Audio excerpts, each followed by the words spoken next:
for a second. Oh, maybe it won't. Look at that. Hold on. Straight in. This is it. My intern's out today. I don't have an intern.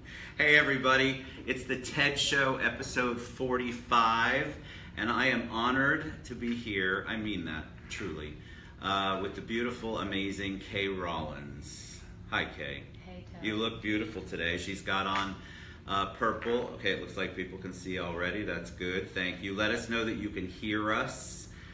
We are in a quieter room today because it was a little bit loud out there, and I really didn't want Kay to have to start screaming over the people yelling for another drink, or you know how the club goes up here. It can be wild if they don't get their cocktail in a minute or two, a minute or less. So let us know that you can hear us, please. And we're on. We are live. Okay. So Let's go. again, you've got purple on. I wore purple yesterday, not being very bright. So I thought, well, I can get close with maybe a pride color a little bit. It's perfect. But it sort of looks Pride purple. blue. Pride blue. It looks a little purpley blue Yeah. in this. So anyway, please let us know you can hear us. I see Michelle Palmer's on there. Oh, hey, Michelle. I have a true gem on today. Yes, I do, Michelle. Thank you very much. I told her when I was thinking about it, I thought, gosh, she's used to being on ESPN and all of that, and oh my God, is she going to come down and get on the $3.45 TED Show, which is hilarious to me. By the way, am I meant to? Hey, Antonio, how's it going? Am I meant to look at that one, or just You look here. look there? So you look here Got and it. wave to all of them. Got it. And hopefully you don't have to speak to the mic because I think we're in very good shape today. Okay, good. So we'll get little noises from people like Antonio, but it won't be the loud screaming noises that we'll hear out there. Okay, cool. So we were talking a little bit before the show started, just to kind of get a hands-on. There's so much that you do in the community, and you've done so much for Orlando in general, and I wanted to kind of get a history. So one of the first things I'd love for you to tell everyone is, how did you get to soccer and to here? Okay. I know that's a long question. I know, I'll try and shorten it. So obviously grew up in the UK where soccer is king. Every small city, town, village has a soccer team. It's all you talk about. Everyone has a team, everyone has a favorite team. So I grew up obviously around the game.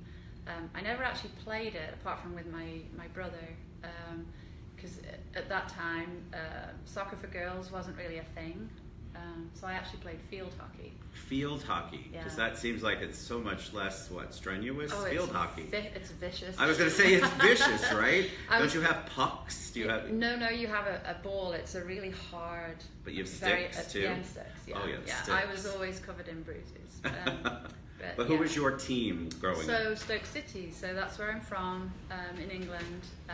We're one of the oldest teams in the world, so 1863. Wow. Yeah, so a very long history.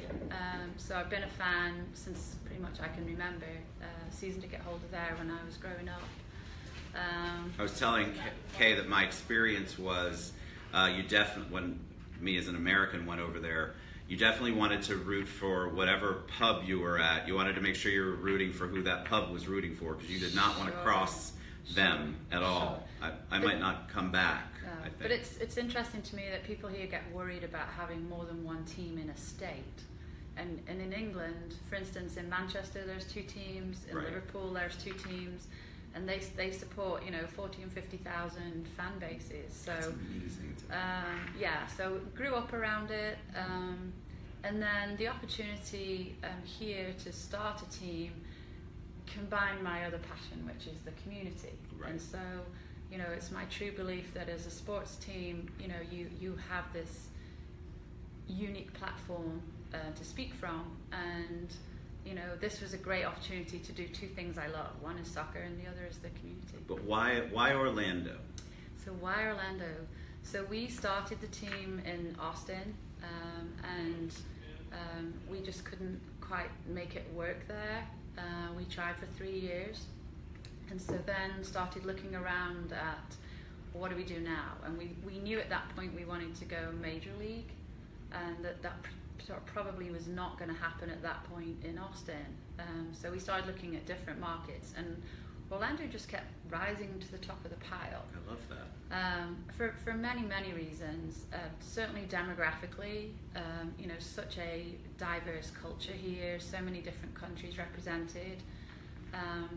I think the age, people, again, this is not a retirement community by any stretch of the imagination. It's a very young demographic. Although the perception, like we talked about earlier, is it's very much older than it is. And it's really not. And then also, that there's, I guess, less competition in terms of there's not an American football team here. Right. We have a basketball team, which is great because they're completely opposite. I mean, they're just starting their season now, right, as we're just finishing ours. Right. So it's perfect, and we have a great relationship with them. Actually, had lunch yesterday with Linda from the Magic. She's a big friend of mine. I love Linda. She's awesome. She's a big friend of mine, and people try and make rivalries out of things, and they're friends of ours, so they should be. But I think there's a lot of camaraderie here, which you'll talk about in a minute. But there was room in the city for us, and it proved to be true. How did you pick?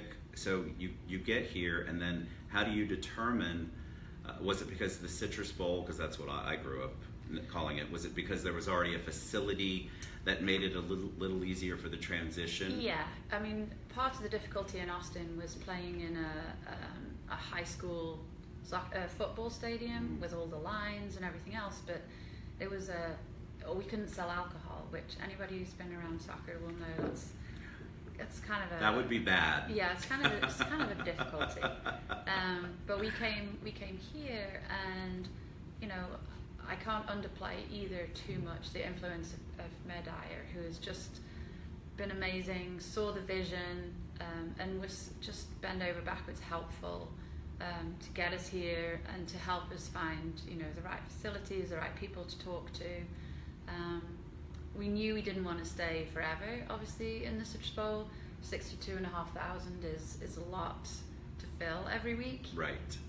And so that was when we, started looking for somewhere to have our own stadium. And you had naysayers in the beginning, right? I was telling Kay that when I started to hear about it, I thought, oh my God, how are we ever going to support a soccer team? I didn't know that there were that many closeted soccer fans, and that's a testament to you all having the vision to right. see that there were a lot of people here. Well, yeah, there were definitely naysayers, and I think the fact that there had been soccer teams in Florida that had unfortunately failed in the past, I guess didn't bode well for some people.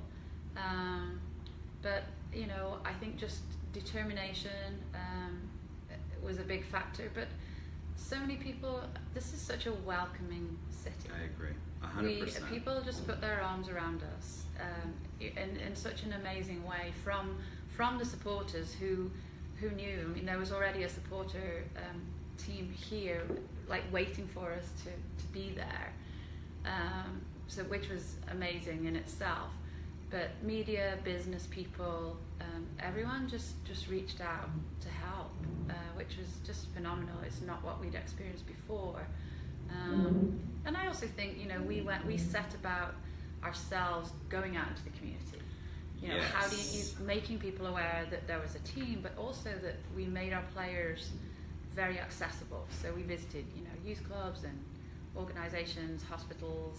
But that comes from your passion about that, because you mentioned earlier, it combines your passions of soccer and community. Right. And so you had a vision here with Orlando, it being welcoming. You still wanted to make sure that the Orlando City Soccer was a Orlando people's team, a team that was very enmeshed in the right. community. Yeah, and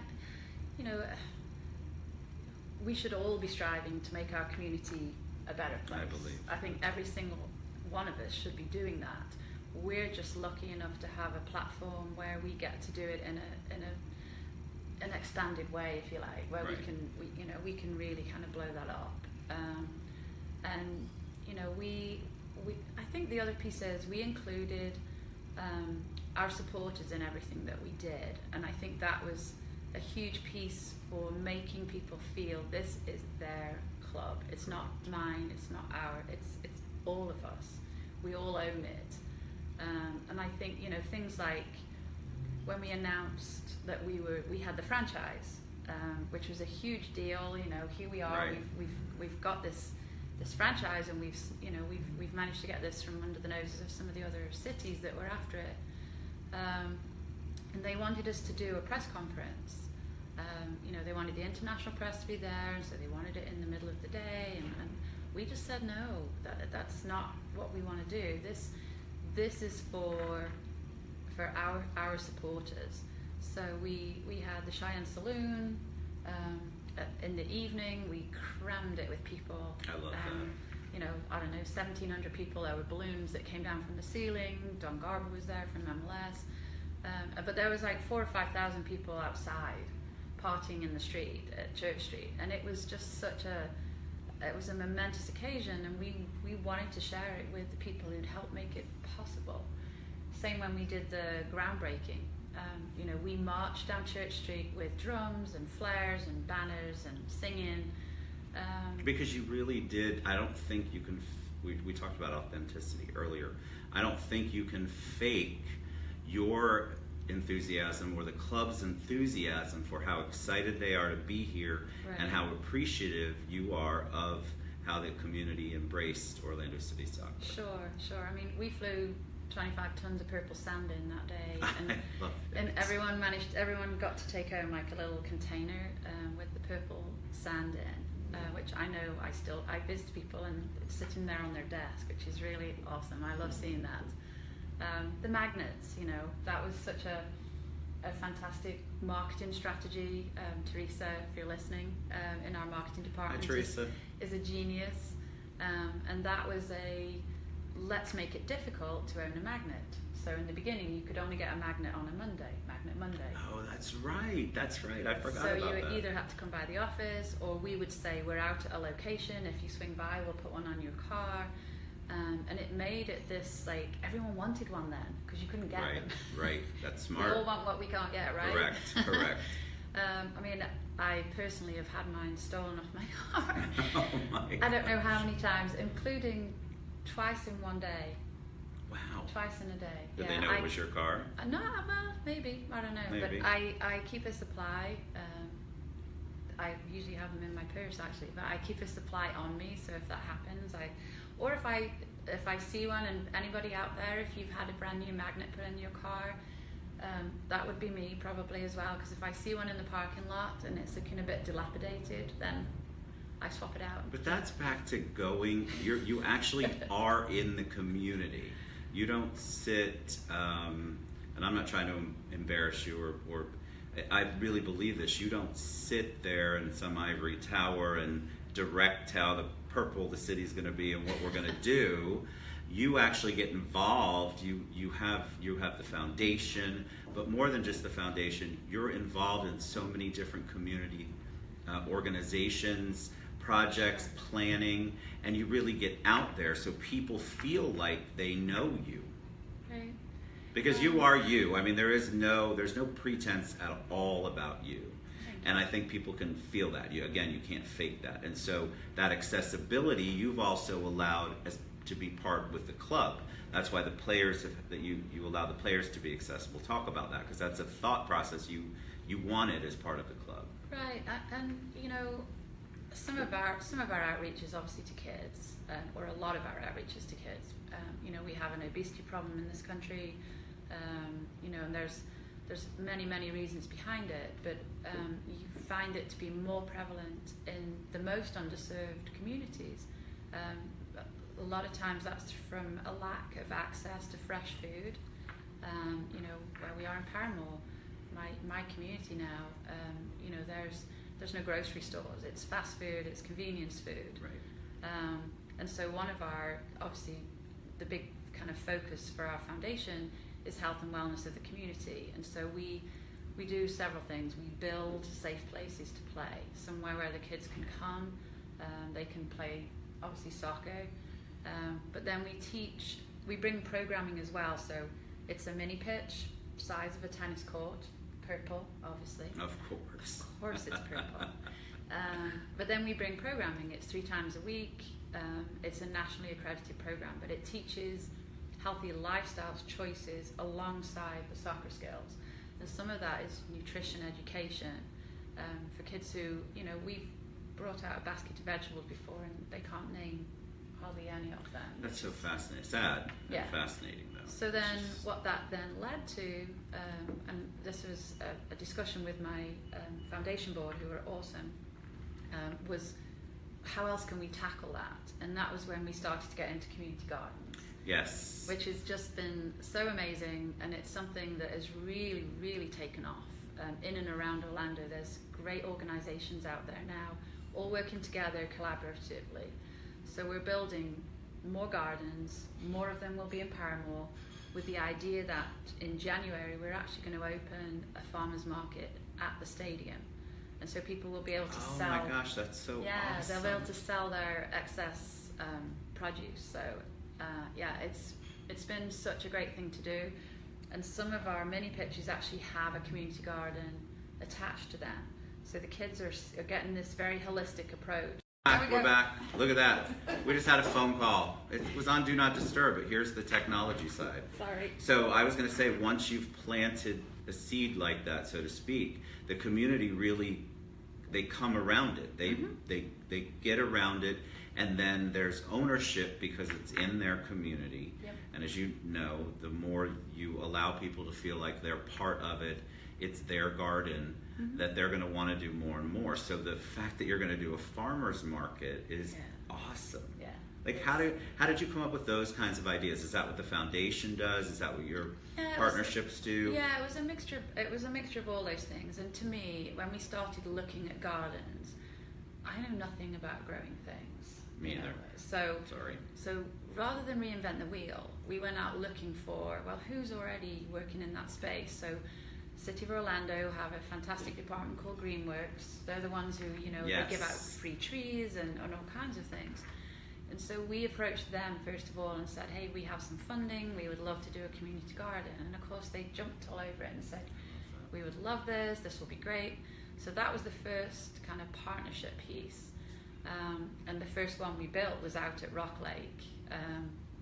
And by the way, a little side product, I would say, of the community garden is you do bring that community together. So there's 20 families who have a bed, a garden, a little mini garden within that community garden. And guess what? Now they see each other on a regular basis. Right. They chat over the beans, you know, or they. Because we don't know our neighbors anymore. No, we don't. And we don't know our neighbors. This brings people together. It's obviously the teaching piece for the kids. But then what happened was Greenworks, Fleet Farming, Seed to Source, and if I'm missing somebody, I'm really sorry. We came together to do a joint grant application to US Department of Agriculture. We were successful, and that's how we're going to do the farmers market. So it was $250,000. So we get to put a bunch more gardens in. We get to do a whole lot of outreach, and then we also get to set up this farmers market. So it'll be very local. We're not going to be inviting people in from, you know, Windermere or right. wherever. You're taking care of the community it's in, and trying to help that be very more self-sustaining. Yeah, and we'll have, you know, cooking classes, Hebney Nutrition will get involved, and they'll come and do cooking and demos and, you know, all kinds of fun stuff that will happen there. But it'll be right there at our stadium. So. And I think because you all have taken such a stand, because the stadium is right there, and you're in the Paramore area downtown, that it's opened the door for other places to come in. Like Canvas just opened a location right in the heart of Paramore. UCF. So I feel like it just takes some leadership like that, some people who you're really not taking a risk, you're just doing the right thing for your community. Right. But a lot of people don't want to take that first step. So you all led the charge, which has been awesome. You can see the growth in there, and you can see the things that are going on, like West Art District. I know, I'm excited about that. I love Gil and Bobby's I do too. program, and I think it's amazing what they're doing downtown, and the amount of businesses that they're going to bring there. And then there's some other things like Black Cauldron is a business. It's like a fraternity Broken brother of mine. Cauldron. Yes, I'm sorry. Oh, you of course. The pub lady would know. You're right. Well, sorry about that, Broken Cauldron. It's my they're fault. season ticket holders, so. And they all, and you can go watch the game. They're so supportive. If you walk in there any game time, it's a sea of purple. Yeah. And so, but 5 years ago, even you wouldn't have that business in there, and they certainly wouldn't be open the hours they are. And I feel like there's been such a great, I forget what the word, regentrification, is that the word? But you know, that's not really my favorite word, but growth. But I hope for some of the other businesses, Chef Eddie's, I know Stonewall on a game day is like crazy with people. I mean, we go in there usually before the game for a drink. I love that. Sometimes there's a drag show, and it's I know, and it's that's so much fun. And even like Ace built their whole place Right. very downtown, not quite as close, but it's still, people are becoming more accepting. Let me recognize a few people. So Judy Holcomb said, "I loved you at the I Am Brave Conference K." Oh, thank you. And Mary Ancona, I can't even say Ancona. Sorry, Mary O'Donnell. I've known her since she was Ancona. Said she's listening to us in the car, and then Eileen Winfrey says hi with big purple hearts. But yeah, I feel like more and more companies are going, okay, we can do the build out here, which has made District 5 and that whole area really a place that people want to come now get involved with, which is good. No, which is really good. And having the school there, we when we built the stadium, we made a commitment to do a history wall. So if you go on the Terry Avenue side of the stadium, there's 6 panels up there, historical. It's a little history lesson on Paramore. We put a committee together of people who have lived there, do live there, work there. One was a ex-principal from Jones High School. So we put them all together, and so that we could recognise the very rich history that Paramore has, including a lot of jazz musicians who visited, B.B. King and Ray Charles. And it's amazing, really, the history. And so we absolutely wanted to recognise that piece. But one of the things I learned so much history in that 12 months. Really interesting. I read books and visited the different museums. But desegregation, although obviously on paper is a great thing, what happened was then all the schools that were in and around Paramore ceased to exist. Right. And so all those children in Paramore for the last 50 odd years have been bussed out. Now they have their own school, and it's pre-K all the way up to 8. Isn't that amazing? And Harris Rosen has come in and is doing what he did in Tangelo Park, where he's funding the preschool piece, which is so important. I'm an ex-preschool teacher. Oh, are you an ex-preschool? Yes, I am. From I love that age group. The previous life, I love that age group. It's my favorite. It's probably why she can sit next to me. I'm basically a preschooler. But then he's also going into Jones High School and doing scholarships as well. Harris does some amazing work downtown. Yeah. So having the school there is part of the community. It has a health centre. It has a Boys and Girls Club. I'm on their board too. But I love Boys and Girls Club. So having that back into the community, becoming a hub, becoming somewhere for the community to come around, is huge. And we will have a long-term partnership with them. They asked us, could they have a lion as their mascot? Oh, that's awesome. Yes. Could they have purple as their colour? Yes, of course. I love that. Yeah, so we will get involved. There'll be a whole bunch of different things that we will do in partnership with that school. So yeah. And so you bring in, you get everything established. Everybody loves Orlando City Soccer. You're in the community, and then Pride. Yes. So that had to be an interesting maybe not an interesting choice, but it certainly wasn't an expected thing that anybody. So when I heard the announcement, I thought, wow, that is so cool. But I would imagine there were naysayers about that as well, even though you had already established the fact that the city loves soccer. So how did that come about? Sure. So it's so interesting to me that there's these two separate worlds that exist almost here in soccer. So if you look at the women's national team, huge success, World Cup winners, Olympic gold winners, and yet the domestic scene has been very topsy-turvy, shall we say. Sure. There's been a league, there hasn't been a league. There's been a league, there hasn't been a league. Right. So it's gone kind of in and out of different iterations. The men's, on the other hand, have not had the national success, but then MLS is, and they've done a great job of growing it gradually and doing it, finding the right investment, and progressing very well to the point now where there's either 10 or 12 cities that want a franchise now, which is great. That's great. It's really cool. So this iteration of the women's league now, the NWSL, is I think 5 years old now. The establishment is there. It's stable. Nike have come in as a partner now, a long-term partner. They've got a TV deal. And so I guess for us, we always wanted to have a women's team. That was always there. Sure. It was always part of our long-term strategic plan. We just came in maybe a year sooner than we would potentially have done. They asked us, and in the end, they made it almost an offer we couldn't refuse.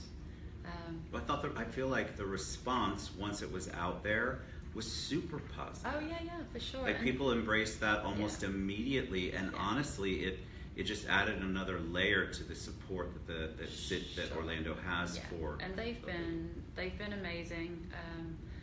We're blessed with our team. I mean, we're bursting with stars from many different countries who are stars for their national team.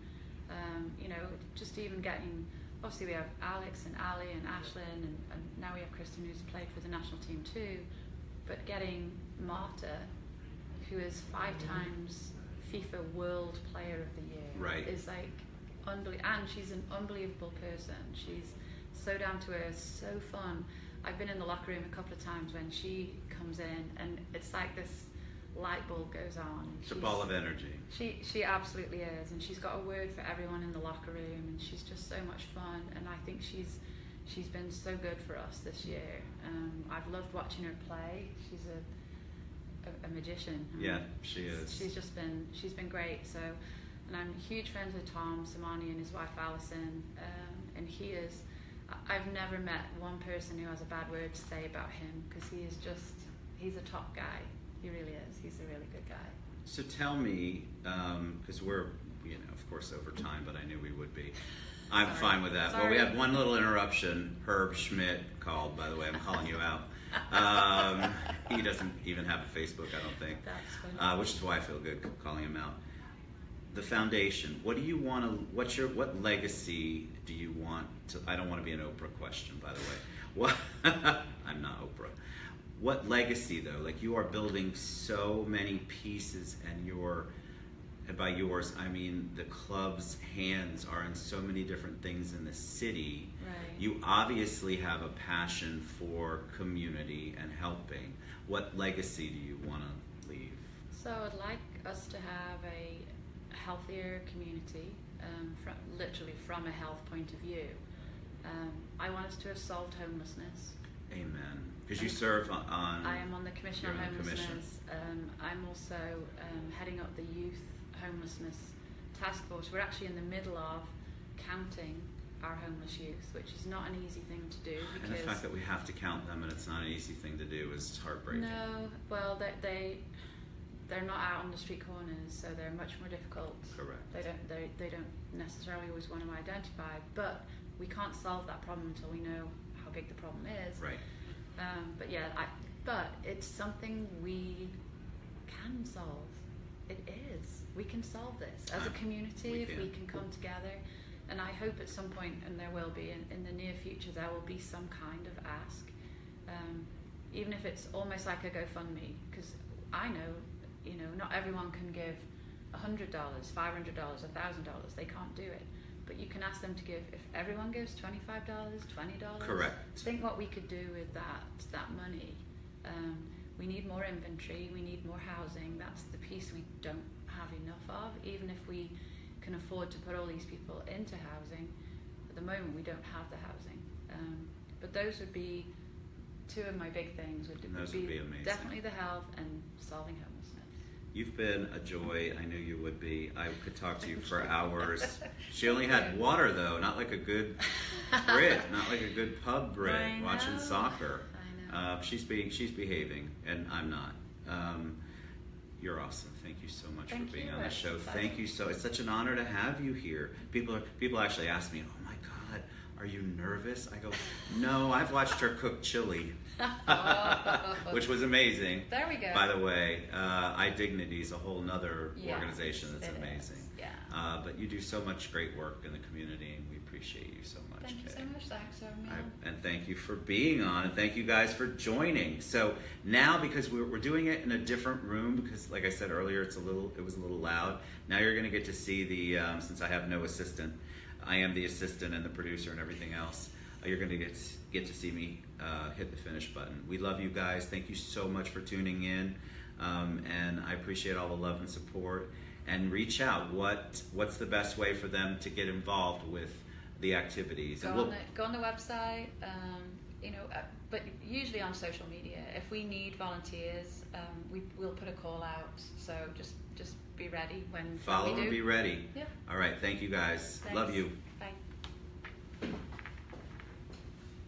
we go. Woohoo! Awesome. Then I hit finish.